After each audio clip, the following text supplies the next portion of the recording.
welcome everybody to another video. Thank you for joining us again. The YouTube channel is on tour. We're on an adventure. Oh, look who it is. Look, he's given the game away already. I was going to do a whole introduction. I was going to do this big, big, where's his workshop? We're down in Penzance. We've come to see Julyan, the guitar doctor, to sit and have a chat with him and have a little look around his workshop.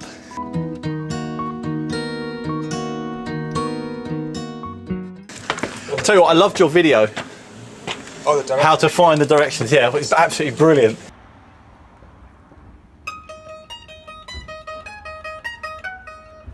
That away.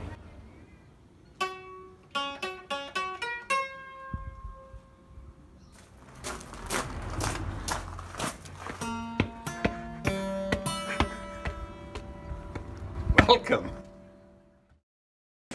Really funny. If you don't watch the show, well, shame on you for a start, but you should. He is the guitar expert on the show. What would you? Is he not a guitar? What are you called? Luthier. I can't say that word. But anyway, Julyan repairs guitars basically. So I thought, what a nice video we can make. Come down, have a look around his workshop, sit down and have a nice little chat, a cup of tea, and just learn a bit more about Julyan. So let's get into it. Let's have a look around his workshop. I've never ever been in such a beautifully organised workshop. Oh, you've got a rack and a display stand and a holder for literally every screwdriver. Yeah.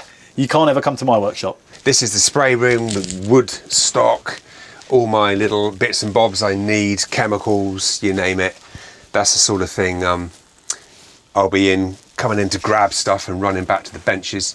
And then I have a fantastic array of sanders. This is unbelievable. Yeah, this is a bit ridiculous. Yeah. Hang on, you've got a vertical belt sander, Yeah. a horizontal belt sander, Yeah. linisher, Yeah. a bobbin sander, Uh-huh. a little tiny finger sander, Yeah. Yeah. Big one here.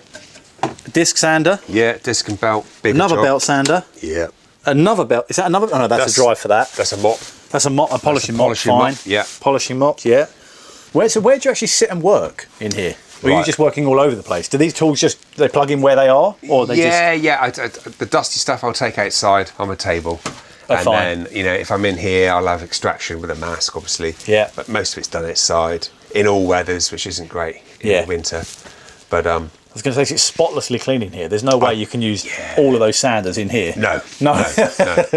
I will sort of clean it up every Friday before I leave. I do whack the vacuums around and get it all pretty nice and tidy. You know? Which it has to be, I guess, for It doing has such to precise be. work. I hate clutter, really. And then we've got lots of little power tools here and attachments like router bits and plug cutters, you name it. A few drill bits over here. We've got a radial arm saw. Is that radial arm? Oh, nice, a nice little one. Which I That's bought cool. really cheap, and I've used it twice to cut someone else's shelves with. So maybe, Great. maybe one day. Good use of space there. I'll Then. Yeah, use that's it. It's only been there 5 years. A nice pillar drill that extends out so I can drill, in the middle of a big long bit of wood. Nice. Another little polisher. You've had this pillar drill's been down the repair shop, hasn't it? You You've like this seen one? that before, haven't you? I know you like this one. And it's just a really, really, really accurate piece of kit. It's fantastic. Variable speed. It's just so good. What I really like is, and you'll see this on the repair shop one day, is not only has it got a light for the work, it's also got a laser. A laser. Look at What does that. it pinpoints where the? Pinpoints exactly where you're going to go. Except it doesn't seem to be working. There you go. It's better. And that is really accurate. That's it's a nice. Brilliant bit of kit. Yeah. And then what I forgot, this is a handy one. This is a fret presser. So this is an arbor press, which obviously you've seen before. You use in your work. Yeah. And in this little job, we put little inserts, which are all different curves, and that is for pressing in frets. And it would go boom, and press your frets in.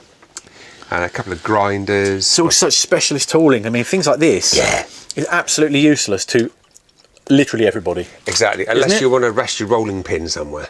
Can't have enough clamps, Dom. Look. You've got some cool. I like those ones up there. You got all of your tools are so niche, aren't they? They're just. You won't get them anywhere else. Are they guitar long reach specialist? Yeah. They were all different lengths to go in sound holes to reach inside bits that have come apart. My entire working life has stood on this little carpeted area, which is actually underfloor heating panel, which I built in. Oh wow! Because the winters here it gets so cold. And there's a big roof up there. There's no ceiling, so all my heat disappears. And basically, I'm here all the time. And these are all my tools. These 3 benches, the big sort of U-shaped bench, and I could be working on 3 instruments at the same time. And oh, that's nice. So one could be drying over there. That's it. This one could be here. You can be sanding that one. This could be in recovery. Yeah. This one could be like also electronics bench, soldering iron, bits and bobs. For the electrical bits. Yeah, little electrical bits going on here. And then the day-to-day fretting, setting up, making them play. My newest addition is the 2nd Dremel, since it's tied up, and that's for... Oh, for the little tiddly work, yeah. That's for fret polishing. So that'd be going diddly diddly diddly do when the frets are being polished with obviously no strings on. Yeah. There's the library. I pretty much read all of those years and years and years ago, and now I dip into them when I'm confused. Oh, hang on, Jules.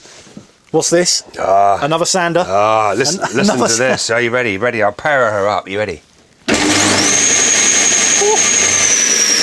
Serious stuff, man.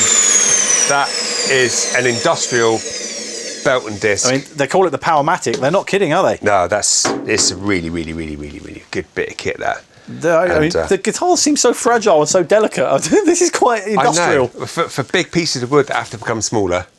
That's the one for the job. Yeah. This is the boy. And then, oh no, behind you? That's behind not. me. Right. This isn't, is it?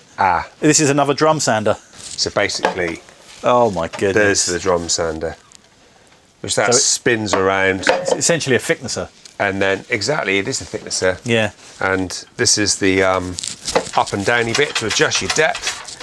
And then you're going to turn on your table, which feeds it all through. Oh, lovely. Fast to slow, you can choose your speed. That's nice. Hooked up to an extractor, which is also hooked up to the bandsaw and to overhead extraction facilities that will then have hoods and things attached. And we have lots of guitars there that have either been done, couple have probably never been picked up, some are donations to give away to someone in need, or some are things that somebody left, they could never be done and they've just sat there collecting dust, and others are repairs waiting to be done. And some of them are cut in half. And apparently. Some are cut in half, so that's my bookend. He shall remain nameless, but he came into my workshop with the back that's missing in pieces with a hole in it. Yeah. And said, anything you can do with this? And I said, no, not really, because it's quite a cheap guitar. But apparently he was seeing someone else and his wife smashed it over his head. Who does the sculpture? That was my late dad. So that's me. That's you? That's me when I was 21. No way. Yeah, my dad made that in 1989. Who's this handsome guy here, look? He's not as handsome as the guy there on the top right. Oh, who's that, sweet cheeks? Is that a good angle? You look good there? Do I look good at any angle? Yeah, we can't pick a bad one, can we? We need Dan here, because I don't know if I'm too profiley there. I can flip that one out as well. We need Crossy. We need a professional. Let's start the video. I've already started the video once outside, but this is Julyan. Hola. The Guitar Doctor. First of all, first impressions, this workshop is awesome. Thanks, mate. How did you get into this? Yeah. Why guitars? Yeah, I was probably about 12 or 13 when I started to play guitar. And I quickly wanted to know what made them work, you know? Right. And I had a flair for playing, and I learnt really quickly. I never had any lessons, so I learnt it all off my own back. I learnt to play on my own in the bedroom, you know, teenage lad, playing guitar all the time. And I had two older brothers, Mark and Jeremy, who both bought electric guitars but never really played them. Right. Because they were older than me, they were like away at college, uni, wherever, and if their guitars were around, I was a bored teenager. Oh, quick dabble. Oh yeah, I'd go under Mark's bed and I'd slide out the case, and I can still smell that Fender Bullet guitar, it was called. I can still smell it, it's brand new. I can still smell it, and often now, like, you get a new guitar in and it's that smell. You open the case, it's like getting in a brand new car. Yes. That we open the door and it's like... I started to play, and then I remember my brothers and even their friends and family would be going, who taught you that? And I'd be like, oh, I worked it out, you know, and I just had this ability to work But out. how do you see that? I don't understand that, because I played. I used to play. People probably don't really realise because I don't talk about it that often. But I used to play in orchestras and bands. I played the tenor sax and I played the tuba in a You've brass told me that band in once Southend. before on the show. Yeah, very quietly, so they don't ever yeah. get me playing the tuba on the show. Who plays the tuba? Yeah, Pete tries every opportunity whenever there's a tuba or something brass To get you. Dom, you know, ukuleles. Shut up, Pete. Did my theory, did my grades, got up to grade, I don't know, was it 6? That's really fun. But I went through the kind of, I needed the training to learn how to read music and learn how to play. But can you read music then? No. These days you don't need, especially as a musician playing in a band, to read. I mean, in a way, with all respect, total respect to those musicians that do it, it baffles me. It would be like dots jumping over a page. I wouldn't get it. But, you know, you say Glastonbury and look at, I don't know, some band playing. Have they got music stands in front of them? No. But then I guess the orchestral stuff that I'm used to and the brass bands, it's so structured. Yes, exactly. There's gaps, and especially playing the tuba, you're only coming in at certain points and you've got to get that point bang on. Yeah, exactly. I learnt a lot of it because I taught guitar for 30 odd years. Right. So because I had to teach it, I had to understand it. So I'd be winging it in my 20s. And probably my 30s, actually been winging it all my life. no joke. I'm still winging it now, I'm only 54. But, you know, it's just that thing of, don't worry about that this week, I'll show you that next week. We'll do this as we planned. And it's then crap. I go, quickly reading up. And then the next week, anyway, do you want to learn that theory? Bit? Yeah. Casually. Oh, yeah, we'll do that now. Yeah, because I know that stuff, you know. So we've jumped ahead. You were a teenager. Yeah. Playing with your brother's guitar secretly. Yeah. Teaching yourself. Yeah. You must have gone to. Did you go to uni, to college? Did No. you do any of that? No, I didn't. No. I went to Humphrey Davies School in Penzance, and I remember there was 3 of us that played guitar in the whole school. In the whole school? The whole school. And you're talking 150 people average each 5 school years. What a shame. And nowadays it's probably 3 or 4 bands in each year. Yeah. You know, playing all instruments. Yeah. And I remember Julie was probably had wealthy-ish parents, or more wealthy than us, I guess, and was having classical guitar lessons, and she would bring in this classical guitar and sit there with a footstool and you know, and I'd be like, wow, I wish I could do that, because you know the guitar is so versatile. I was a rocker, but you can appreciate any genre. Very different ways of playing the guitar. Yeah, different guitars. Yeah. Nylon strings, steel string acoustics, electric guitars, bass guitars, you name it. But at the end of the day, I just had a flair for it, and I remember one day I was like, well, I'm going to take my guitar, I'm going to take every screw and bolt apart. And then I was going to challenge myself, Dom, to put it all back, all together, come on, let's do this. But I'm 13, 14, and I remember my mum walking in going, looking at it all on my little bedroom carpet. And she, whose is that? I said, it's mine. Is that the guitar I bought you last week? Yeah. Last week? Yeah. Oh, that's a week old. Julyan. Did you get it back together? Yeah, I got them back together, and then the biggest faux pas I ever made was ripping the frets out of my that one cheap Les Paul. And I wanted to sound like the guitarist from Bon Jovi, because one of their hits at the time, apparently, the solo at the beginning was played on a fretless guitar. So all your chord shapes, which are like, you know, big stretchy shapes, now become completely different because you have to put your finger where the fret was, which you weren't before. Nothing the there. fret was doing the job for you. Right. And then it was like, oh, I've really made a mistake here. I've ruined this. Mum, can we look at getting this refretted? And she's like, how much is that going to cost? Well, I don't know. And so that was a big learning curve. I think everyone's got a childhood like that, haven't they? Yeah. Mine was with bikes and cars and things like that, taking an engine apart. Yeah, I bet. And being like, how's this going to, just intrigued to a remote control car with a little petrol engine, little 2-stroke engine. Just taking stuff apart and trying to get it back together. And people showing you how to put it back together, or all on your own? Or? My brother's quite practical as well, so it's quite often if he got stuck, I got stuck, we both kind of muddle through together. Right, it was quite I bet everyone at the repair shop has got a similar childhood of taking stuff apart and losing bits and forgetting to put it, but not being able to put it back together eventually. But I guess it's that moment when you do get it back together.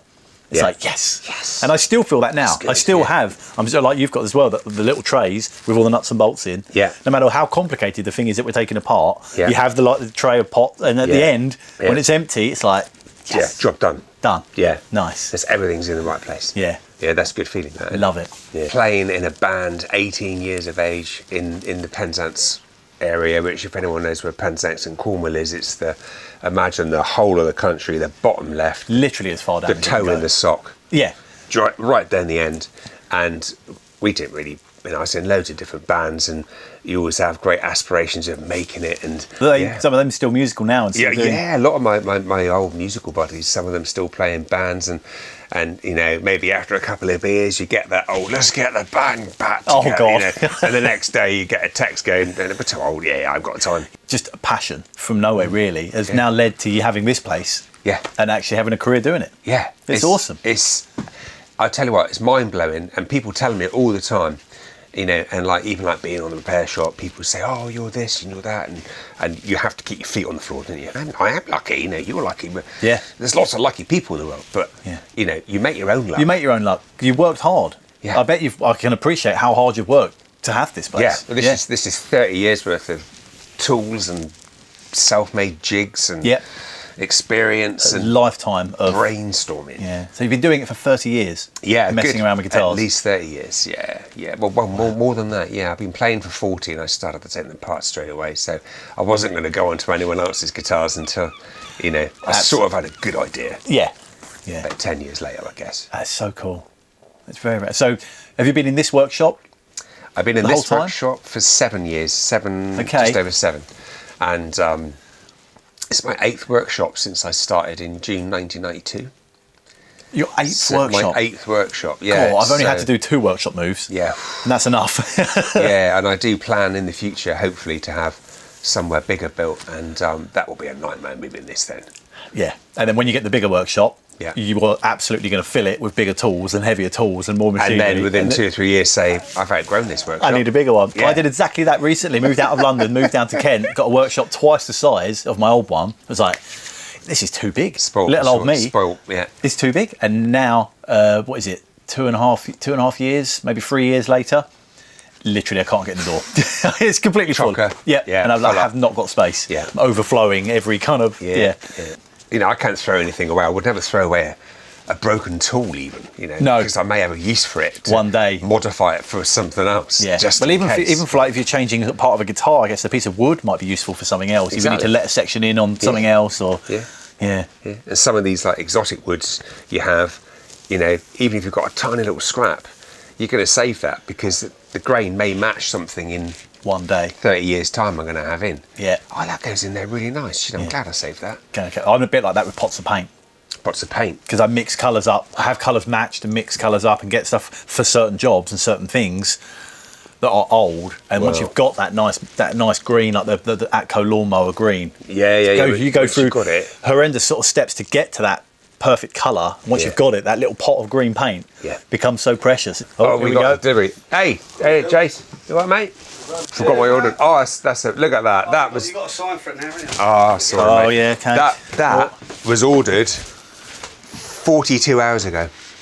Wow. Ohio. Oh, stop! It's come from America. No way. Are you born and bred Penzance? Yes, I'm born and bred. I'd say Penzance Newlyn boy. Really? Yeah. Born up in Newlyn. Yeah. So you've moved up in literally Penzance 5 miles up the road. Moved back 3.5. Lived in many places. Both my parents were Cornish, Penzance, born and bred. Yeah. Probably their mothers and fathers as well. I think my dad's mum was from Devon.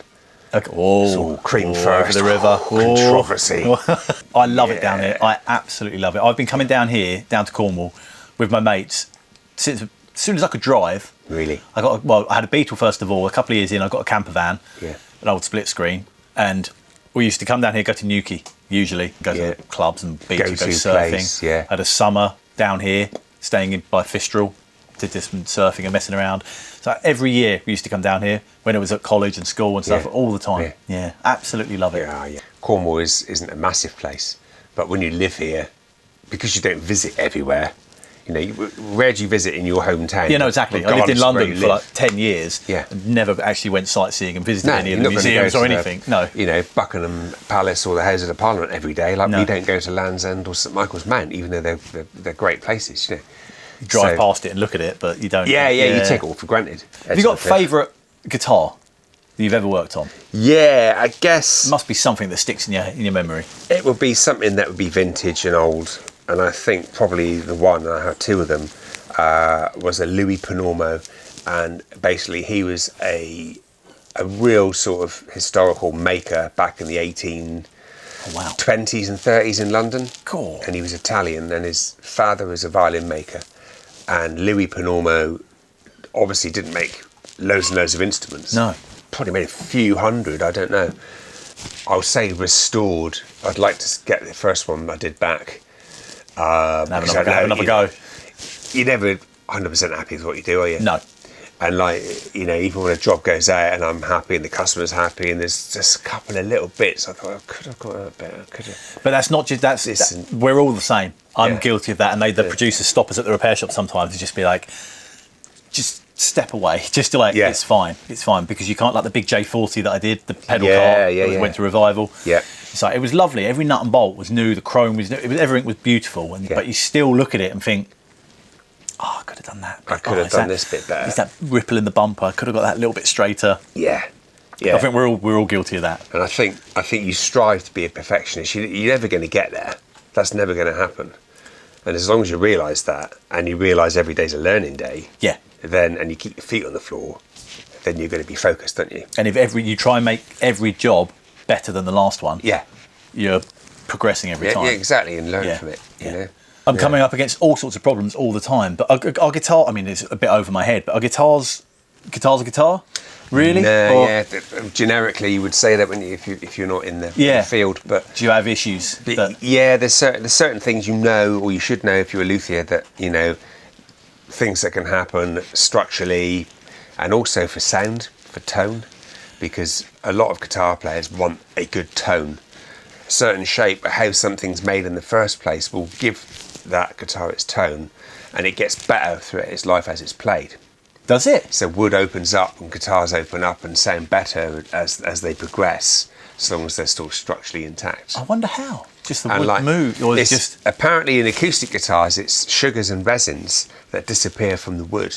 So it becomes drier. It becomes drier, and it becomes just a different piece of wood than what it was when it was built. These days, they're now torrefying wood, and that means they're aging wood before it's put into a guitar, and not just musical instruments, probably in other not like things in life. In the timber yards, like kiln dried. This stuff is beyond that. So once it's dried, whether it's air dried, kiln dried, it's put into I think it's a vacuum at a certain temperature to literally suck everything for a certain amount of time, and it takes out so many sugars and resins, and that wood is and then torrefied, and therefore is going to be a better resonant piece of wood than one that wasn't. I had no idea that was a thing. In making instruments, right, we have to have good sounding wood, which are known as tone woods, because they give great tone. So you can imagine if we're going to use a piece of medium density fiberboard, MDF, then it's probably not going to have such a great resonant sound as a piece of wood.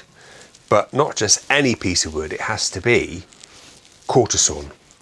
And what that means, I want you to imagine a tree that's fallen down in the forest, and it's been chopped, and you can see the face of the log. You see the end grain, and you can see all the concentric rings of growth. And as we probably know, every year is a ring, and all those rings come out and out and out. How many there is depends, tells you the age of the tree roughly. And if you imagine taking a plank right through the centre of the tree, so if that was the tree, if you had a plank right in the centre, all of the grain lines are vertical. So you've got each year's growth vertical in a plank. And if you could then take that plank out, you'd have quarter sawn timber. That piece, so you only get one piece of quarter sawn out of each tree. Yeah, although there are other ways they cut it, because they could actually cut that way on part of it. This tree is now missing, but they could go clock sort of numbers to get quarter sawn still, but they'd be smaller pieces. Am I right in thinking that quarter sawn timber is a lot more expensive because it's a very inefficient way of cutting up a tree? Yeah, exactly. But the top of it, if you imagine the top where it's curved, this will be more like what we call slab sawn, and the grain, you'd see more the rings coming around in a little circle like that. Yeah. And that wood, isn't resonant as quarter sawn, and also not as stiff. So if you actually did this to that sort of wood and it was quite thin, it would probably just snap. It's like floorboards are like that, aren't they? Exactly. And they all cup and distort. They cup, and, that's right, so they warp and all that. So quarter sawn timber such as this here, this is called Adirondack spruce. So this is, I think it's North America. Anyway, it's from America. And I don't know if you can see the grains. Yeah. But you can see the grain lines coming down. And more importantly, if I just tilt it, you can hopefully see all the lines coming down here. And they're all pretty uniform and straight all the way up. And that is going to be strong, stiff, resonant timber to make guitar bits with. And the acid test is tapping the piece of wood to hear its natural sound. I personally can hear straight away that these two pieces of wood sound different. Yeah. Yeah, you can. One's higher pitched than the other. Barking nutcase, but this one seems higher. And now, the same distance away from the bottom, I tap, and then I move these up and down accordingly until I get the sweet spot where you'll hear the tone is ringing true. Right, so I move my fingers up too much, that's not so resonant. If I move them down, and it's more resonant, so maybe there's a sweet spot around here somewhere. So that's that piece of wood's sound, and roughly, that's the higher one. So straight away, yeah, you can hear the difference. that is higher than that one. Same length, same size. Same length, same size. Same tree. And just to prove the point, here's a bit of plywood. I know it's shorter, but it will still work. There's something there. You're not going to make a decent sounding guitar out of that.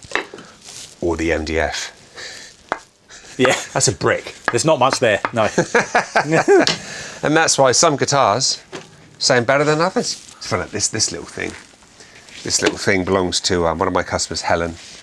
And it's a Gibson. Didn't you have one of these on the show? Is it a ukulele? And, yeah, well done. Hey, Dom's got the ukulele. I'm learning, I'm listening. Yeah.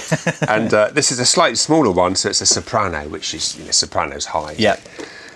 So basically, with this one, like the old top, as we it's call come it, off. it's all no. coming apart. Yeah, and it's very delicate. And I don't know how old it is. I think it's probably from at least the 1920s, 30s, 40s. Yeah. But that is made of all like mahogany, and then this is Brazilian rosewood, and a beautiful little thing. You think, oh, that's a little tiny instrument, that could be really loud. Can it? That could be so loud that it will blow you. Whoa! I wasn't expecting that, And that all depends on how you restore it. If you put bracing and stuff in the wrong place, you could ruin the... Yeah, but all I can do with that, because I'm limited how I can get in through such a tiny sound hole if I have to clamp anything, is you can only deal with what's in front of you, can you? Yeah. And then it's just going to be, that is a glue-up job, test. You do what you can. Tune it up. Oh, it's playing nice. That's its sound. And yeah, you can change things, but it's a vintage instrument. You don't want to change things on vintage That's its soul, isn't it? You don't want to change too much. Yeah, it's mojo. You don't want to lose the mojo. How long have you been at the repair shop? I've been at the repair shop for close to 3 years now. Is it really? No, it's not. Yeah. Yeah, it'll be 3 years this November. I remember the first time you came down. Do you? Yeah. I tell you what, the first time we met, the very first day I was filming in the van, Yeah. you were doing the lifeboat donation box. The RNLI box, which is in Newlyn. Which is my local one where I'm from. Yeah. And I was astounded. And then my Auntie Lucille, bless her, who's a big fan of the show, so she was like, oh my God, I can't believe you're on the repair shop. I said, neither can I, pinch. And you and Will restored a ship's wheel. Do you remember the ship's wheel? I did the cast iron base for the middle. This is it. Yeah, the hub. That's right. And it was aired. And my Auntie Lou had texted me, and I'm in the barn. And she's texted me, so I can't believe what Will and Dom have just restored. It's the ship's wheel, and it's the boat called the Confide. Yeah. And my cousin Robin, obviously her son, rest his soul, he died when he was 40. That was his first boat. That exact boat? That boat, the Confide. How mad is that? And No, this is even weirder. In the 90s, they had this thing where fishermen could decommission their boat. Right. And the government would pay them to scrap the boat, basically. They get see. a lot of money to scrap it, they could buy a new boat. Yeah. And the Confide was scrapped. It was put down to Land's End as an exhibit. And the day I started working there, because I worked there for a couple of summers as a summer job, one of my jobs was to paint the Confide, and every day I had to polish the ship's wheel. No. And the brass on the all the controls. Stop. How freaky is I this? I didn't know that. Yeah.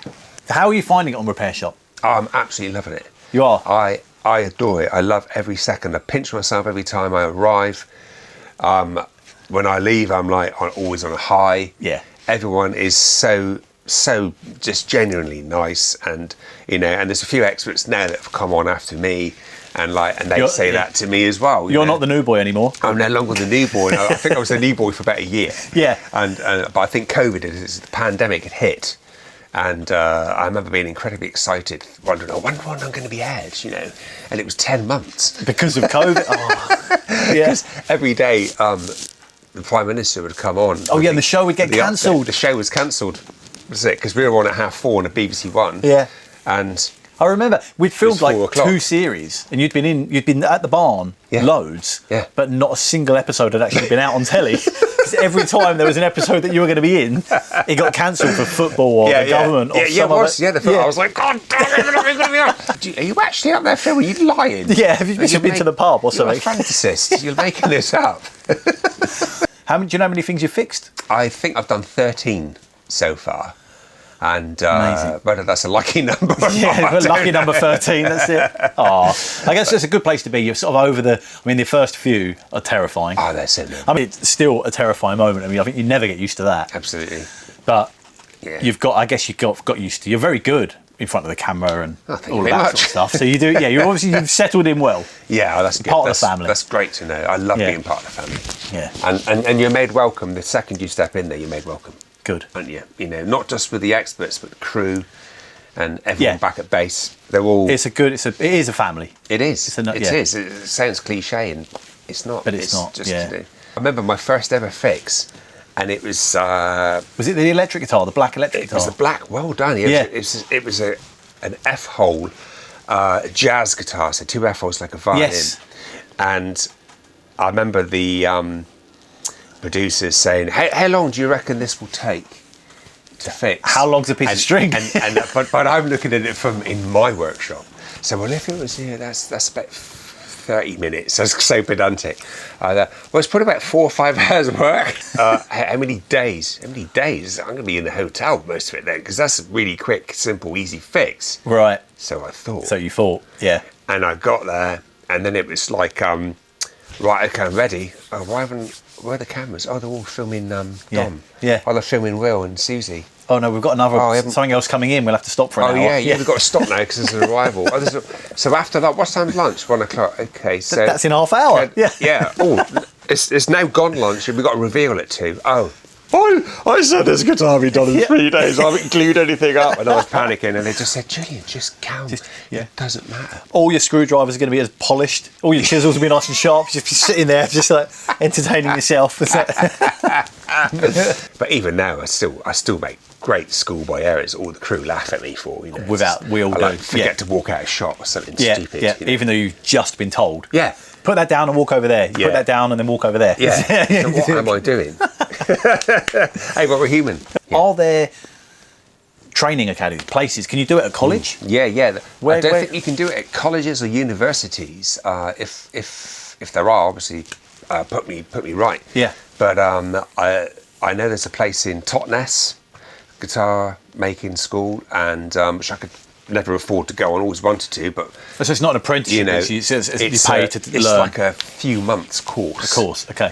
And you would just learn to build a guitar, which actually is a great grounding in it. It wouldn't be everything you need to know, but it would be a good start. Yeah. So, but I know more in America, there are lots of lutherie courses,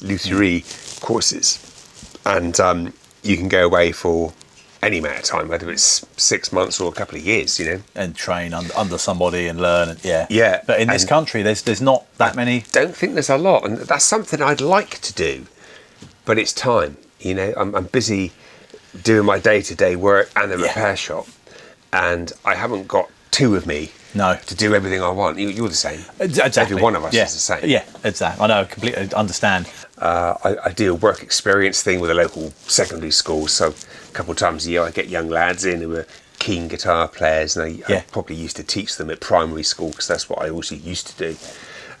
So that's good, but at the same time I haven't got time to have someone all the time and give them all my time to say you have to do it this way or try this or do that, because you're not doing your job. It's giving that little spark to the kids or whoever's on the course or whoever's here. Someone gets to spend a day here. Yeah. It just opens their eyes. Oh, damn right. And even if you can do that to a couple of people, who knows where they're going to go. Exactly. And then it's for such a rare craft, what you do, it's there's not many of you guys around. No, there's in not the a lot country. of us. It's really not. No. So I don't know how many. Even if you can inspire a few people to get into it, which is the point of this video. Yeah, it is. And watch the show. Go back on the iPlayer, look at the old episodes, and get inspired not just by guitars, but by any one of us on the repair shop, because some of those skills, they may look, they're amazing, but it's only because you've not done it before. And it's all achievable. You just try something, it's all achievable. Yeah, you may not get straight away. A lot of us have got where we are after many years toiling away, but anything can happen. Anything can be achieved. Well, like this. Yeah, this is 30 years of sheer graft, and and hopefully I've got another 30 years left in me yet. Good on you. Yeah. Oh, you're doing an amazing thing. I'll be in my 50s then. Thank you, Julyan, very, very much. Mate, it's great. Been an absolute pleasure meeting you. Well, not meeting you. Meeting you. Yeah, it's been an absolute pleasure coming down and seeing your workshop. Oh, mate. Thank you very much. Oh, you're welcome, Dom. Nice one. Yeah. See you later. Take care, mate. Right. This is where you walk out now. No. We need a Couldn't come to Newlyn without coming to visit my RNLI box. This is the one that Julyan was talking about that I restored on the show. Still looking good. This writing I actually found underneath about 6-7 different layers of paint. The door is all new. The original one was just welded up, it was all completely closed off. It's a whole new door with this trim around the edge, 2 locks, the hinges, I've made all the hinges, the whole lot. It was all missing and just welded up. And we made this twisted rope top piece, that's all new.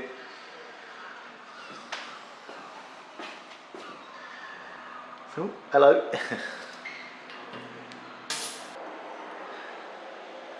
Thank you so much for watching. I hope you enjoyed it. Of course, if you're in the area, you need your guitar fixed, you know Julyan's your man. See you next time. Bye-bye.